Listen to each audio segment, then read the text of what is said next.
ಒಂದು ನಿಮಿಷ ಹಂಗೆ ನಿಂತ್ಕೊಂಡು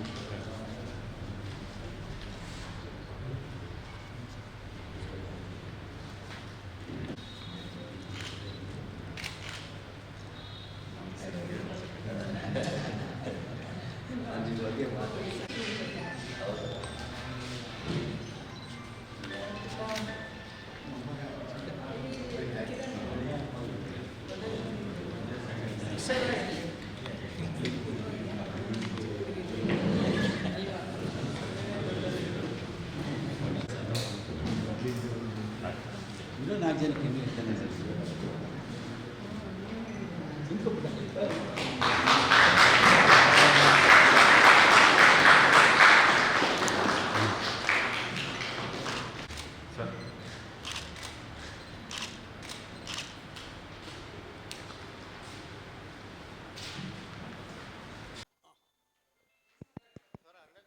ಹೌದಾ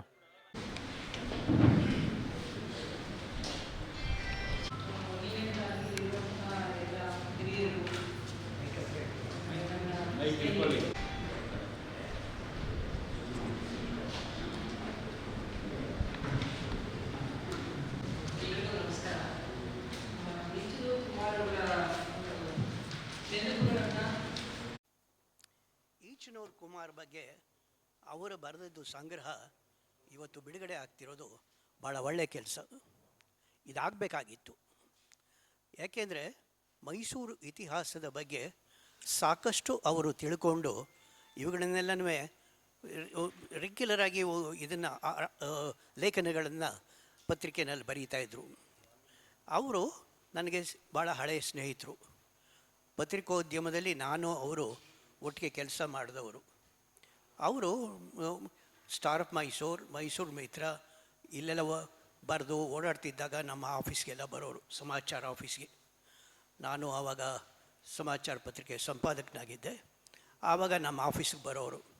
ಬಂದು ಏನಾದರೂ ಮೈಸೂರು ಬಗ್ಗೆ ಮಾತಾಡೋದು ಎಲ್ಲನೂ ಆಗ್ತಾಯಿತ್ತು. ಸುಮಾರು ಹೊತ್ತು ನಾವು ಮೈಸೂರು ಬಗ್ಗೆ ಚರ್ಚೆ ಮಾಡ್ತಾಯಿದ್ವಿ. ಮೈಸೂರಿನ ಇತಿಹಾಸ, ಇಲ್ಲಿನ ಕಟ್ಟಡಗಳು, ಇವುಗಳ ಎಲ್ಲನೂ ಕುರಿತು ನಾವು ಮಾತಾಡ್ತಾಯಿದ್ವಿ. ಅವ್ರಿಗೇನಾದರೂ ಸಂದೇಹಗಳಿದ್ದರೂ ನಾನು ಕೇಳೋರು, ನಾನು ಏನಾದರೂ ಸಂದೇಹ ಇದ್ದರೆ ನಾನು ಅವ್ರನ್ನ ಕೇಳುವೆ. ಪರಸ್ಪರ ಈ ರೀತಿ ನಾವು ಹಂಚಿಕೊಂಡು ನಾವು ಮಾತಾಡ್ತಾಯಿದ್ವಿ.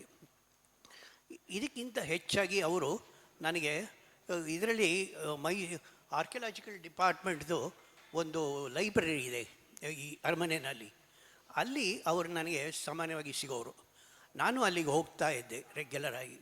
ಅಲ್ಲಿಗೆ ಹೋದಾಗ ಅಲ್ಲಿ ಕೆಲವು ಹಳೆಯ ಪುಸ್ತಕಗಳು, ಒಳ್ಳೆಯ ಕಲೆಕ್ಷನ್ ಇದೆ ಪುಸ್ತಕಗಳು. ಮೈಸೂರಿನ ಇತಿಹಾಸ ತಿಳ್ಕೊಳ್ಳೋರಿಗೆ ಮತ್ತು ಆರ್ಟು, ಆರ್ಕಿಟೆಕ್ಚರು, ಹಿಸ್ಟ್ರಿ ಇದಕ್ಕೆಲ್ಲ ಸಂಬಂಧಪಟ್ಟಾಗೆ ಅಲ್ಲಿ ಒಳ್ಳೆಯ ಸಂಗ್ರಹ ಇದೆ.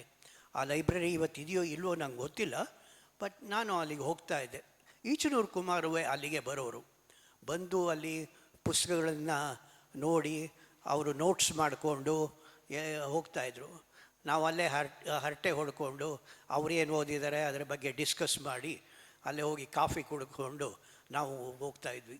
ಸೊ ಹೀಗೆ ನಾವು ಪರಸ್ಪರ ಒಬ್ರಿಗೊಬ್ಬರು ನಾವು ತಿಳ್ಕೊಂಡು ಮೈಸೂರಿನ ಬಗ್ಗೆ ಸಾಕಷ್ಟು ವಿಚಾರಗಳನ್ನು ಹಂಚ್ಕೋತಿದ್ವಿ. ಪ್ರಾಯಶಃ ಪತ್ರಿಕೋದ್ಯಮದ ವೃತ್ತಿಯ ಕೆಲಸಕ್ಕಿಂತಲೂ ಹೆಚ್ಚುವೆ ನಾನು ಈಚನೂರು ಕುಮಾರು ಈ ಮೈಸೂರಿನ ಬಗ್ಗೆ, ಮೈಸೂರಿನ ಇತಿಹಾಸದ ಬಗ್ಗೆ, ಮೈಸೂರಿನ ಕಟ್ಟಡಗಳ ಬಗ್ಗೆ, ಮೈಸೂರಿನ ರಾಜಮನೆತನದ ಬಗ್ಗೆ ಈ ವಿಚಾರಗಳನ್ನು ನಾವು ಹೆಚ್ಚಿಗೆ ಹಂಚ್ಕೋತಾ ಇದ್ವಿ. ಇವರಲ್ಲಿ ಯಾವಾಗ ಲೇಖನಗಳು ಬರೆಯೋಕ್ಕೆ ಶುರು ಮಾಡಿದ್ರು, ಆಮೇಲೆ ಅವ್ರು ಬಂದು ಕೇಳೋರು, ಸರ್ ಹೆಂಗೆ ಬಂತು ಲೇಖನ ನಂದು?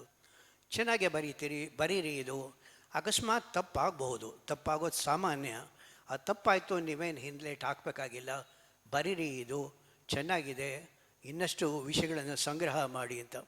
ಅವರು ಸಂಗ್ರಹ ಮಾಡಿ ಇನ್ನಷ್ಟು ಚೆನ್ನಾಗಿ ಬರೀದಕ್ಕೆ ಶುರು ಮಾಡಿದ್ರು. ಚೆನ್ನಾಗಿ ಬರ್ತಿತ್ತು ಆ ಲೇಖನಗಳನ್ನು. ನಾನು ಓದ್ತಾ ಇದ್ದೆ.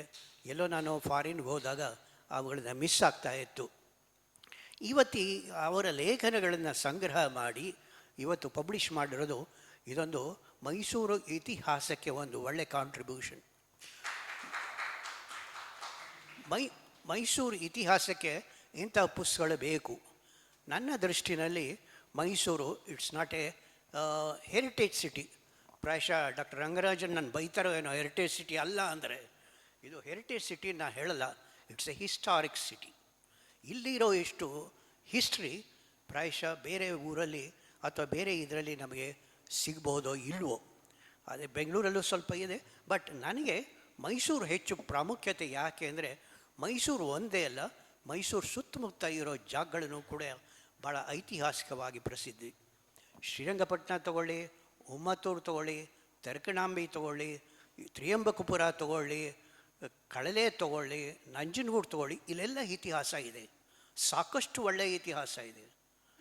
ಮೈಸೂರಿಗಿಂತಲೂ ಒಂದು ಕೈ ಜಾಸ್ತಿ ಇತಿಹಾಸ ಈ ಜಾಗಗಳು ಇದೆಯೇನೋ ಅನಿಸುತ್ತೆ ಒಂದೊಂದು ಸತಿ.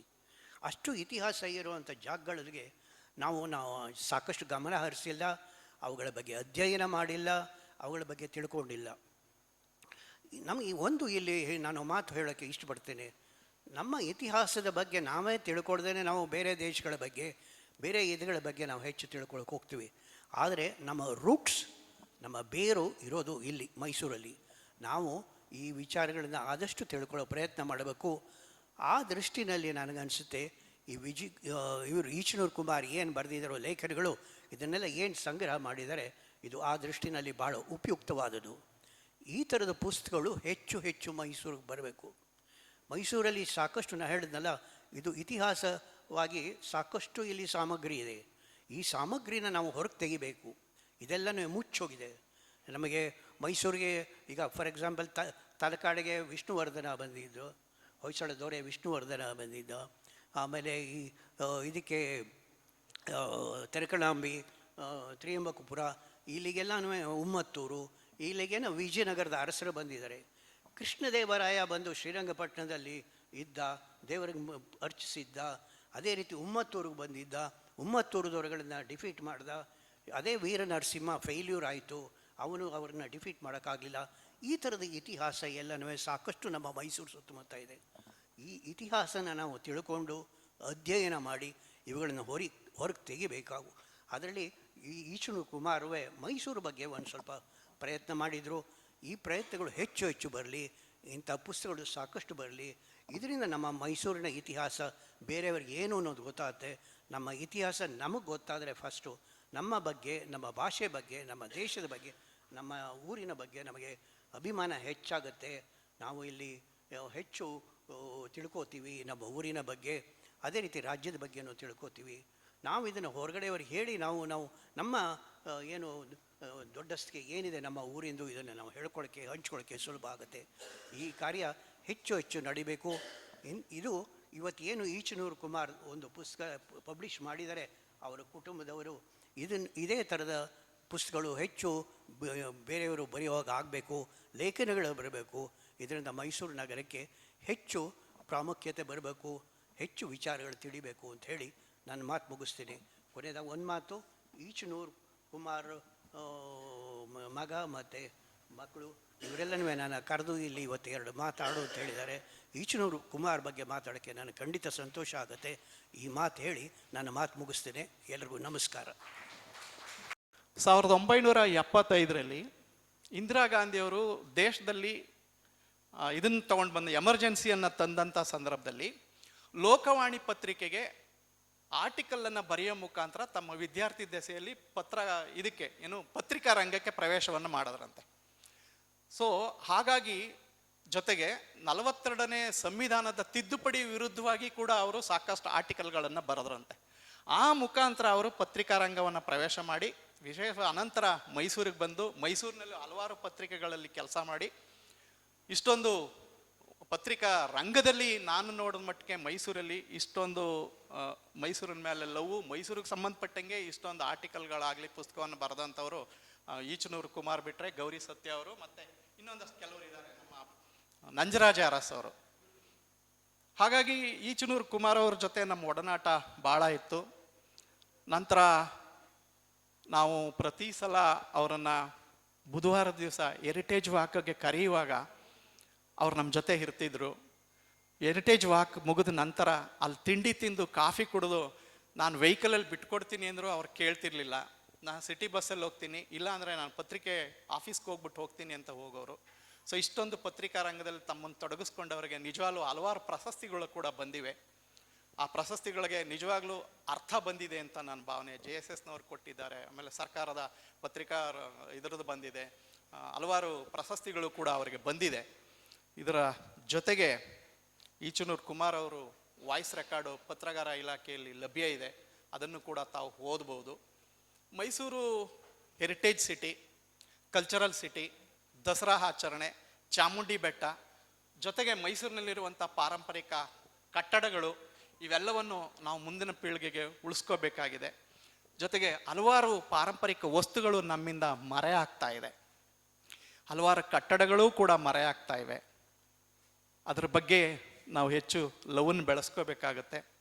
ಉದಾಹರಣೆಗೆ ಮೈಸೂರಿನಲ್ಲಿದ್ದಂಥ ವೀರನಗೆರೆ ಬದನೆಕಾಯಿ ಇವತ್ತು ನಾವು ನೋಡೋಕ್ಕಾಗ್ತಾ ಇಲ್ಲ, ಅದರ ಸವಿಯನ್ನು ಸವಿಯೋಕ್ಕಾಗ್ತಾ ಇಲ್ಲ. ನಂಜನಗೂಡು ರಸಬಾಳೆನೂ ಕೂಡ, ಆ ಗೆಡ್ಡೆನೂ ಕೂಡ ಸಿಗ್ತಾ ಇಲ್ಲ. ನಂಜನಗೂಡು ಹತ್ರ ಇರುವಂಥ ದೇವರಸನಹಳ್ಳಿಯಲ್ಲಿ ಅದನ್ನು ಬೆಳೀತಾ ಇದ್ರಂತೆ, ಅದು ಕೂಡ ಇತ್ತೀಚೆಗೆ ಭಾಳ ಕ್ಷೀಣಿಸ್ತಾ ಇದೆ, ಭಾಳ ಅಲ್ಪ ಪ್ರಮಾಣದಲ್ಲಿ ಬೆಳೀತಾ ಇದ್ದಾರೆ. ಮೈಸೂರು ಸ್ಯಾಂಡಲ್ಲು, ಮೈಸೂರು ಟೋಪಿ, ಮೈಸೂರು ಟರ್ಬನ್ ಪೇಟ, ಮೈಸೂರು ಸಿಲ್ಕು, ಇದೆಲ್ಲವನ್ನು ನಾವು ಉಳಿಸ್ಕೋಬೇಕಾಗಿದೆ.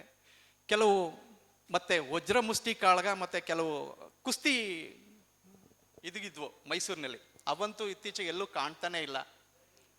ಗರಡಿ ಮನೆಗಳು.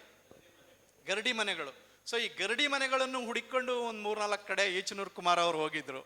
ಅಲ್ಲಿ ಹೋಗಿ ಬಂದು ಅವ್ರ ಎಕ್ಸ್ಪೀರಿಯನ್ಸ್ನು ಕೂಡ ಹೇಳ್ತಿದ್ರು, ನಾನು ಇಂಥ ಕಡೆ ಹೋಗಿದ್ದೆ, ಗರಡಿ ಮನೆಗಳ ಬಗ್ಗೆ ಯಾರಾದರೂ ಗರಡಿ ಮಾಡೋರು ಇದಾರಾ ಅಂತಲೂ ಕೂಡ ಅವ್ರನ್ನ ಹುಡ್ಕಕ್ಕೆ ಹೋಗಿದ್ದೆ ಅಂತಲೂ ಹೇಳೋರು. ಸೊ ಹಾಗಾಗಿ ಇವೆಲ್ಲವನ್ನೂ ನಾವು ಉಳಿಸ್ಕೋಬೇಕಾಗಿದೆ. ಯಾಕೆಂದರೆ ನಮ್ಮ ಪರಂಪರೆ, ನಾವು ನಮ್ಮ ಪರಂಪರೆಯನ್ನು ಮರೆತರೆ ನಾವು ನಮಗೆ ಜನ್ಮ ಕೊಟ್ಟವ್ರನ್ನ ಮರ್ತಂತೆ. ಹಾಗಾಗಿ ಇವತ್ತು ಈಚನೂರು ಕುಮಾರ್ ಅವರು ನಮ್ಮ ಜೊತೆ ಇಲ್ಲ, ಆದರೆ ಅವರು ಮೈಸೂರಿನ ಬಗ್ಗೆ ಬಿಟ್ಟೋಗಿರುವಂಥ ಅಪಾರವಾದ ಪುಸ್ತಕ ನಮ್ಮ ಮುಂದಿದೆ. ಈ ಚಿತ್ರಪಟದಲ್ಲಿ, ಮೈಸೂರಿನ ಭವ್ಯ ಚಿತ್ರಪಟ ಮೈಸೂರು ಅನ್ನುವಂಥ ಪುಸ್ತಕದಲ್ಲಿ ಅವರು ಅರಮನೆ ಬಗ್ಗೆ ವಿಶೇಷವಾಗಿ ಬಹಳ ಒತ್ತು ಕೊಟ್ಟು ಬರೆದಿದ್ದಾರೆ. ಅರಮನೆ ಆಡಳಿತ ಹೇಗಿತ್ತು, ಅರಮನೆಯಲ್ಲಿ ಕೆಲಸ ನಿರ್ವಹಿಸ್ತಿದ್ದಂಥ ನೌಕರರ ಪರಿಸ್ಥಿತಿ ಹೇಗಿತ್ತು, ಮಹಾರಾಜರು ಅವ್ರನ್ನ ಹೇಗೆ ನೋಡ್ಕೋತಾ ಇದ್ರು, ಅರಮನೆ ದೀಪಾಲಂಕಾರ ಹೇಗಾಗ್ತಾ ಇತ್ತು, ದಸರಾ ಆಚರಣೆಗೆ ಯಾರೆಲ್ಲ ಅತಿಥಿಗಳು ಬರ್ತಾ ಇದ್ರು, ಅತಿಥಿಗಳನ್ನು ಎಲ್ಲಿ ತಂಗೋದಕ್ಕೆ ಬಿಡ್ತಾ ಇದ್ರು, ಅತಿಥಿಗಳಿಗೆ ಹಂಟಿಂಗು ಹೋಗುವಂಥ ಸಂದರ್ಭದಲ್ಲಿ ಅವ್ರಿಗೆ ಯಾವ ರೀತಿಯಾದಂಥ ಸೌಕರ್ಯವನ್ನು ಕೊಡ್ತಾ ಇದ್ರು, ಅವ್ರಿಗೆ ಊಟೋಪಚಾರದ ವ್ಯವಸ್ಥೆ ಏನಿತ್ತು, ಜೊತೆಗೆ ಮೈಸೂರು ಅರಮನೆ ವಿಶ್ವಪ್ರಖ್ಯಾತ ಆಗಬೇಕಾದ್ರೆ ಅದಕ್ಕೆಲ್ಲ ಯಾರ ಸಹಕಾರ ಇದೆ ಇತ್ಯಾದಿಯ ಮಾಹಿತಿಯನ್ನು ಒಳಗೊಂಡಂಥ ಪುಸ್ತಕವನ್ನು ಇವತ್ತು ಅನಾವರಣಗೊಟ್ಟಿದ್ದಾರೆ. ತುಂಬ ಅತ್ಯುತ್ತಮವಾದಂಥ ಪುಸ್ತಕ. ಈಗಾಗಲೇ ಇರುವಂಥ ಪುಸ್ತಕಗಳ ಸಾಲಿನಲ್ಲಿ ಮತ್ತೊಂದು ಹೊಸ ಸೇರ್ಪಡೆಯಾಗಿದೆ. ಈ ಪುಸ್ತಕಗಳನ್ನು ಹೆಚ್ಚು ಕೊಂಡ್ಕೊಂಡು ಓದಿ ಇತಿಹಾಸದ ಬಗ್ಗೆ ತಿಳ್ಕೊಳ್ಳಿ, ಮೈಸೂರಿನ ಪರಂಪರೆಯನ್ನು ರಕ್ಷಣೆ ಮಾಡೋದಕ್ಕೆ ತಾವೆಲ್ಲರೂ ಕೈ ಜೋಡಿಸಿ. ಈ ಒಂದು ಸಂದರ್ಭದಲ್ಲಿ ಉತ್ತಮವಾದಂಥ ಅವಕಾಶವನ್ನು ಮಾಡಿಕೊಟ್ಟಂಥ ಈಚನೂರು ಕುಮಾರ್ ಅವರ ಮಗ ಅಜಿತ್ ನನಗೆ ಫೋನ್ ಮಾಡಿದ್ರು, ಸರ್ ಹೀಗೆ ನೀವು ಬನ್ನಿ ಅಂತ. ನಾನಂದೆ ಇಲ್ಲ, ಸಾಹಿತ್ಯದವರು, ಇತಿಹಾಸದಲ್ಲಿ ಕೆಲಸ ಮಾಡಿರೋರು ತುಂಬ ಜನ ಇದ್ದಾರೆ, ಅವ್ರನ್ನ ಕರೀರಿ, ನಾನು ತೀರಾ ಚಿಕ್ಕವನು, ಬೇಡ ನಾನು ಬರಲ್ಲ ಅಂದೆ. ಆದರೂ ಅವರು ಪ್ರೀತಿಗೆ ಸೋತು ನಾನು ಬಂದಿದ್ದೀನಿ. ನಾನು ಬಂದು ಗೌರಿ ಸತ್ಯ ಅವ್ರ ಜೊತೆ ಒಂದು ಸ್ವಲ್ಪ ಹೊತ್ತು ಇರೋದಕ್ಕೆ ಅವಕಾಶ ಆಯಿತು. ಗೌರಿ ಸತ್ಯ ಅವ್ರದ್ದು ಒಂದು ಪುಸ್ತಕ ನಾನು ಭಾಳ ಖುಷಿ ಕೊಡ್ತು. ಆ ಪುಸ್ತಕಗಳನ್ನು ನಾನು ಹೋದ ಕಡೆಯೆಲ್ಲ ಆ ಪುಸ್ತಕದ ಬಗ್ಗೆ ಮಾತಾಡ್ತೀನಿ. ನಾನು ಕಾಲೇಜುಗಳಿಗೆ ಹೋಗ್ತಾ ಇರ್ತೀನಿ, ಫಸ್ಟ್ ಏಡ್ ಕಾಲೇಜುಗಳಿಗೆ, ಯೂನಿವರ್ಸಿಟಿ ಕಾಲೇಜುಗಳಿಗೆ ಹೋಗ್ತಾ ಇರ್ತೀನಿ. ಆ ಸಂದರ್ಭದಲ್ಲೆಲ್ಲ ಮೈಸೂರು ಮೆಮೊರೀಸ್ ಬಗ್ಗೆ ನಾನು ಮಾತಾಡ್ತೀನಿ. ಯಾಕೆಂದರೆ ಅಲ್ಲಿ ಅತ್ಯದ್ಭುತವಾದಂಥ ಮಾಹಿತಿಯನ್ನು ಅವರು ಸಂಗ್ರಹ ಮಾಡಿಕೊಟ್ಟಿದ್ದಾರೆ. ಈ ಥರದ ಹೆಚ್ಚೆಚ್ಚು ಪುಸ್ತಕಗಳು ಮೈಸೂರಿನ ಬಗ್ಗೆ ಬರಬೇಕು. ಪ್ರೊಫೆಸರ್ ರಂಗರಾಜ್ ಅವ್ರ ಮನಸ್ಸು ಮಾಡಬೇಕು. ಇನ್ನು ಆರ್ಟು ಆರ್ಕಿಟೆಕ್ಚರ್ಗೆ ಸಂಬಂಧಪಟ್ಟಂತೆ, ಮೈಸೂರಿನಲ್ಲಿರುವಂಥ ಕಟ್ಟಡಗಳಿಗೆ ಸಂಬಂಧಪಟ್ಟಂತೆ ಹೆಚ್ಚು ಮಾಹಿತಿ ಜನತೆಗೆ ಬರಬೇಕಾಗಿದೆ. ಆ ಮುಖಾಂತರ ವಿದ್ಯಾವಂತರಲ್ಲಿ, ಯುವ ಪೀಳಿಗೆಯಲ್ಲಿ ಮೈಸೂರಿನ ಪರಂಪರೆ ಬಗ್ಗೆ ಅರಿವನ್ನು ಮೂಡಿಸಿ ಮೈಸೂರನ್ನು ಹೇಗಿದೆಯೋ ಹಾಗೆ ಉಳಿಸ್ಕೊಳ್ಳುವಂಥ ಪ್ರಯತ್ನದಲ್ಲಿ ತಾವೆಲ್ಲ ಕೈ ಜೋಡಿಸ್ತೀರಿ ಎನ್ನುವಂಥ ಒಂದು ಆಶಯವನ್ನು ನಾನು ವ್ಯಕ್ತಪಡಿಸ್ತಾ, ನನ್ನನ್ನು ಕರೆದು ನನ್ನ ಕೆಲವಾರು ಅನಿಸಿಕೆಗಳನ್ನು ತಮ್ಮ ಜೊತೆ ಹಂಚಿಕೊಳ್ಳಿಕ್ಕೆ ಅವಕಾಶವನ್ನು ಮಾಡಿಕೊಟ್ಟಂಥ ಅಜಿತ್ ಅವ್ರಿಗೆ, ಪತ್ರಕರ್ತರ ಎಲ್ಲ ಪದಾಧಿಕಾರಿಗಳಿಗೆ, ಮೈಸೂರು ಜಿಲ್ಲಾ ಪತ್ರಕರ್ತರ ಸಂಘದ ಎಲ್ಲ ಪದಾಧಿಕಾರಿಗಳಿಗೆ ನನ್ನ ವಿನಯಪೂರ್ವಕವಾದ ನಮಸ್ಕಾರವನ್ನು ತಿಳಿಸಿ ನನ್ನ ಮಾತನ್ನು ಮುಗಿಸ್ತೀನಿ. ನಮಸ್ಕಾರ.